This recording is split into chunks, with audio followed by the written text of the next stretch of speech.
తులారాశి వారికి ఈ వారం బాగుందని చెప్పొచ్చు. వృత్తి ఉద్యోగాల పరంగా అనుకూలమైన స్థానం లభిస్తుంది. వ్యాపార పరంగా కూడా ఈ వారం బాగుంటుందని చెప్పొచ్చు. అయితే వ్యాపార విస్తరణ కోసం లేదా హ్యూజ్ ఇన్వెస్ట్మెంట్ కోసం చేసే ప్రయత్నాలు కొంత నిరాశపరుస్తాయి. కాబట్టి వాటి విషయంలో కొంచెం జాగ్రత్తలు తీసుకోవాలి. ఏదైనా నూతన వ్యాపారం ప్రారంభించాలన్నప్పుడు కొంతకాలం ఆగి ఉండడం అనేది చెప్పదగిన విషయం. పార్ట్నర్స్ విషయంలో విభేదాలు వచ్చే అవకాశం గోచరిస్తుంది. అలాగే ఉద్యోగంలో అన్నీ బాగున్నా నరదృష్టి కావచ్చు, ఇంకేదైనా కావచ్చు, వెనక్కి లాగే వాళ్ళు ఉంటారు. మిత్రులు కూడా శత్రువులుగా మారే అవకాశం గోచరిస్తుంది. వాటి విషయంలో జాగ్రత్తలు తీసుకోవాలి. అలాగే ఆరోగ్యపరమైన జాగ్రత్తలు తీసుకోవాలి. స్టమక్ సంబంధించి, ఈఎన్టీకి సంబంధించి ఇబ్బందులు అనేవి పెడతాయి. సంతాన అభివృద్ధి బాగుంటుంది.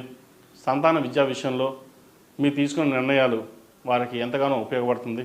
అయితే వారు స్ట్రెస్కి గురి కాకుండా అన్ని సహాయ సహకారాలు అందించడానికి మీ తోడ్పాటు ఎంతో అవసరం వారికి. కాబట్టి పిల్లల విషయంలో కొన్ని జాగ్రత్తలు మీరు తీసుకోవాలి. అలాగే శుభకార్యాలకు సంబంధించి సానుకూలపడతాయి. మంచి సంబంధం కుదురుతుంది. ఎప్పటి నుంచో సంబంధం కోసం ఎదురు చూస్తున్న వారికి ఈ వారం మంచి సంబంధం కుదిరే అవకాశం గోచరిస్తుంది. అలాగే బంధువర్గంలో సంతోషంగా గడుపుతారు. విందులో పాల్గొంటారు. శుభకార్యాల్లో పాల్గొంటారు. ఏదైనా ఒక వ్యవహారం చేసేటప్పుడు బాగా చేశారు అని మెచ్చుకుంటారు. ఏ చిన్న పొరపాటు జరిగినా అంతా మీరే చేశారు, మీ వల్లే జరిగింది అనే అపవాదు కూడా వస్తుంది. కాబట్టి ఇటువంటి వ్యవహారాల్లో జాగ్రత్త వహించాలి. అవసరమైతే తప్ప అన్నిట్లోనూ తలదూర్చడం అనేది మంచి పద్ధతి కాదు. అలాగే విదేశీ సంబంధించిన వ్యవహారాలు, అక్కడ ఉద్యోగం కోసం ప్రయత్నిస్తున్న వారికి మంచి ఫలితాలు సంప్రాప్తిస్తాయి. గ్రీన్ కార్డ్ కోసం, H1B కోసం ప్రయత్నిస్తున్న వారికి కొంత ఆలస్యమైన మంచి అభివృద్ధి అని చెప్పవచ్చు. అలాగే జీవిత భాగస్వామితో కొద్దిపాటి విభేదాలు వచ్చే అవకాశం ఉంది. జాగ్రత్తలు తీసుకోవాలి. ముక్కుసూటితనం వెళ్ళడం, లేదా నాకే అనేది తెలుసు, ఎవరు చెప్పాల్సిన అవసరం లేదు అనడం అనే ధోరణిలో కాకుండా ఎవరు ఏం చెప్పినా సరే విని మీకు మీరుగా చేసుకోవడం అనేది చెప్పదగినది. సాధ్యమైనంత వరకు మౌనంగా ఉండడానికి ప్రయత్నం చేయండి. దైవానుగ్రహం వల్ల అంతా మేలు జరుగుతుంది. మన పని మనం చేద్దాం, మిగతాది భగవంతుడికే వదిలేయండి, ఆయన చూసుకుంటారు అనే భావనకి వస్తారు. అలాగే ఉండండి. కోపాన్ని తగ్గించుకోవాలి. ఎందుకంటే మీరు చేసిన మేలు కంటే మీరు మాట్లాడే మాటలే అందరూ దృష్టిలో తీసుకుంటారు.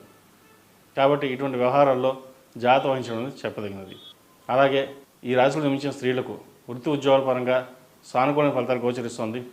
ముఖ్యంగా విదేశాల కోసం ప్రయత్నిస్తున్న వారికి సానుకూలంగా ఉంది. వైద్య వృత్తిలో ఉన్న వారికి ఈ వారం అనుకూలంగా ఉంటుంది. స్ట్రెస్ అధికంగా ఉన్నా మీకున్న తెలివితేటలకి చాకచక్యంతో వాటిని పరిష్కరిస్తారు. ఏది ఏమైనా సరే నలుగురిలో మనం ఉండాలి, నలుగురితో పాటే ఉండాలి అన్న ధోరణితో మీరు ఉంటారు. అలాగే ఖర్చుల విషయంలో కొన్ని జాగ్రత్తలు తీసుకోవాలి. అనుకోని ఖర్చులు ఎక్కువగా ఉండే అవకాశం గోచరిస్తుంది. అలాగే వ్యాపారంలో కొద్దిపాటి నష్టం వచ్చే అవకాశం ఉంది. ఇక్కడ విషయం ఏంటంటే ప్రతిదీ మీకు మీరుగా చూసుకోవడం అనేది ఉంటుంది.